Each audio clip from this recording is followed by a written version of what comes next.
Assalamualaikum warahmatullahi wabarakatuh. Rakan Nurul Islah memperingati kelahiran Nabi besar Muhammad Sallallahu Alaihi Wasallam. Marilah kita mengulang kembali sejarah kelahiran sang Nabi. Nabi Muhammad Sallallahu Alaihi Wasallam adalah anggota Bani Hashim, yaitu sebuah kabilah yang paling mulia dalam suku Quraisy yang mendominasi masyarakat Arab. Ayahnya bernama Abdullah bin Abdul Muthalib, seorang kepala suku Quraisy yang besar pengaruhnya. Dan ibunda beliau bernama Aminah binti Wahab dari Bani Zuhrah. Rasulullah Shallallahu Alaihi Wasallam dilahirkan pada tahun gajah, karena pada tahun tersebut terjadi sebuah peristiwa besar, yaitu datangnya pasukan gajah menyerbu Mekah dengan tujuan menghancurkan Ka'bah. Pasukan itu dipimpin oleh Abrahah, seorang gubernur kerajaan Habsyi di Yaman. Abrahah ingin mengambil alih kota Mekah dan Ka'bah sebagai pusat perekonomian dan peribadatan bangsa Arab. Ini sejalan dengan keinginan Kaisar Negus dari Ethiopia untuk menguasai seluruh tanah Arab, yang bersama-sama dengan Kaisar Bizantium menghadapi musuh dari timur, yaitu Persia. Beberapa bulan setelah penyerbuan tentara gajah, Aminah melahirkan seorang bayi laki-laki yang diberi nama Muhammad. Ia lahir pada hari Senin 12 Rabiul Awal tahun gajah atau bertepatan dengan 20 April 570 Masehi.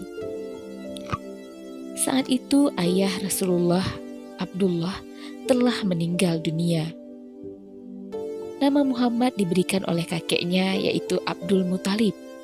Nama itu sedikit ganjil di kalangan orang-orang Quraisy. Karenanya mereka berkata kepada Abdul Muthalib, "Sungguh di luar kebiasaan keluarga tuan yang begitu besar, tetapi tak satu pun yang bernama demikian." Abdul Muthalib pun menjawab, "Saya mengerti, dia memang berbeda dari yang lain. Dengan nama ini, saya ingin agar seluruh dunia memujinya." Pada saat Muhammad berusia 6 tahun, ibunya Aminah binti Wahab mengajak beliau ke Yathrib untuk mengunjungi keluarganya serta mengunjungi makam ayahnya. Namun dalam perjalanan pulang, ibunya jatuh sakit. Setelah beberapa hari, Aminah akhirnya meninggal dunia di desa Abwa yang terletak tidak jauh dari Yathrib dan dimakamkan di sana. Setelah sang ibu meninggal, Muhammad dijaga oleh kakeknya, yaitu Abdul Muthalib. Setelah kakek beliau meninggal di usia ke-8 tahun, Rasulullah kembali dijaga oleh paman beliau, yaitu Abu Thalib. Pada saat inilah sang baginda mulai menggembala kambing-kambingnya di sekitar Mekah dan kerap menemani sang paman dalam urusan dagang ke negeri Syam, atau sekarang lebih dikenal dengan wilayah Suriah, Lebanon, dan Palestina. Adalah suatu kebiasaan di Mekah apabila seorang bayi lahir, kemudian akan diasuh dan disusui oleh wanita desa dengan maksud supaya ia dapat tumbuh dalam pergaulan masyarakat yang baik serta udara yang lebih bersih. Saat Muhammad lahir, ibu-ibu dari desa Sa'ad datang ke Mekah menghubungi keluarga-keluarga yang ingin menyusui anaknya. Desa Sa'ad terletak kira-kira 60 km dari Mekah, dekat kota Taif, suatu wilayah pegunungan yang sangat baik udaranya. Di antara ibu-ibu tersebut terdapat seorang wanita bernama Halimah binti Abu Du'aib As-Sa'diyah, atau lebih dikenal dengan Halimatus Sa'diyah. Keluarga Halimah tergolong miskin, karenanya ia sempat ragu untuk mengasuh Muhammad, disebabkan keluarga Aminah sendiri juga tidak terlalu kaya.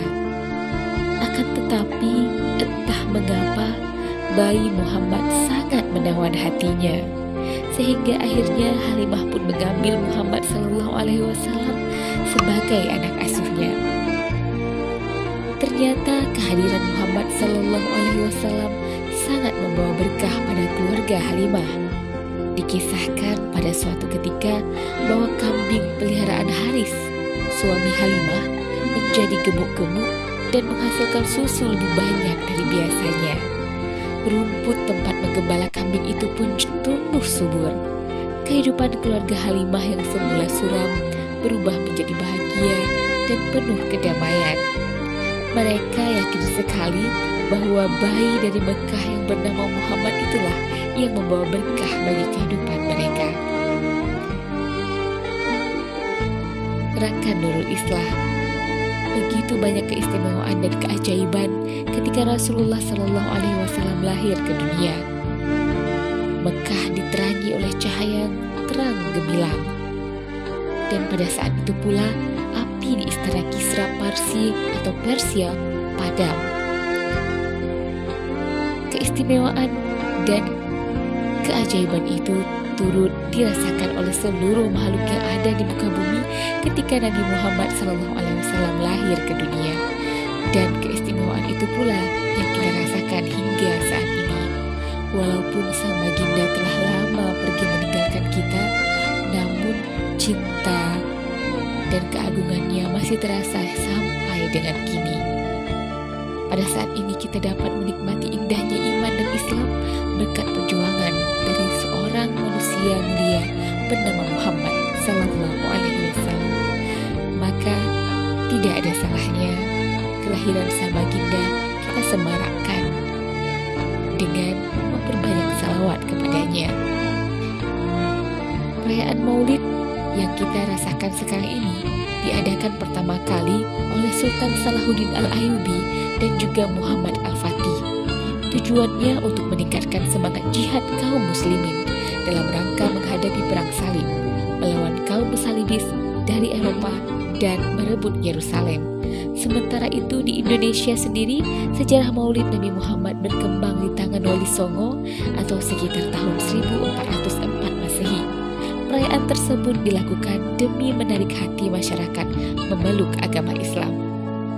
Rakan Nurul Islah, demikian informasi singkat seputar sejarah kelahiran seorang manusia mulia, Nabi besar Muhammad Sallallahu Alaihi Wasallam, seorang pemuda yang membawa keistimewaan dari semenjak beliau dilahirkan sampai beliau diwafatkan. Allahumma salli ala Muhammad wa ala ali sayyidina Muhammad. Wassalamualaikum warahmatullahi wabarakatuh.